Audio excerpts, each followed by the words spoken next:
I got this Ipsy haul and I feel like it would be really rude not to share because I'm really excited and there's a bunch of really cool stuff in here and I want to know if anyone's used it. This is what I'm super excited about. I actually got one of these with my Ipsy haul and then they offered it that you could buy it separate for like cheap, and I got a second one because my daughter wanted one too. It's gold. It's super cute. Let's see. I got the green apple age defy serum from Juice Beauty. It's organic. I'm excited about that. You can pick certain items, and I did select this item in support of Lala, but kind of been like out of pocket this season, so like let's rein it back in because you're supposed to be a hype girl, not a mean girl. But this is the Give Them Beauty, or Give Them Lala Beauty, and it's the Do You Boo setting spray. So I did need setting spray, so I'm excited to use it. This I have used before. It's the Protini Peptide Resurf Serum by Drunk Elephant. I love Drunk Elephant.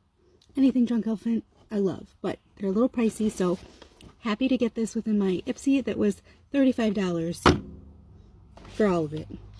This is Flora and Bee Nectar of the Sea Vitamin C Serum. I have never used this. I'm super excited. I was out of my vitamin C serum. So this is nice, and it's cruelty-free, 100% vegan, and 1% goes to charity. Love that. I'm a sucker for that. Okay, then I've got this Laura Mercier translucent setting. Oh my god. Translucent loose setting powder in Light Catcher. I haven't used it. Oh, I'm so excited to use all of this. Can you see? Very pretty. And then I have this Arthur Beauty palette.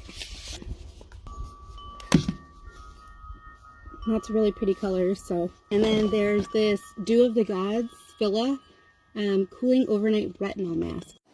That's what it looks like. I do have a few more items in here, but I'm running out of time, so I will link everything I showed you in my Amazon storefront. Go ahead and check those out.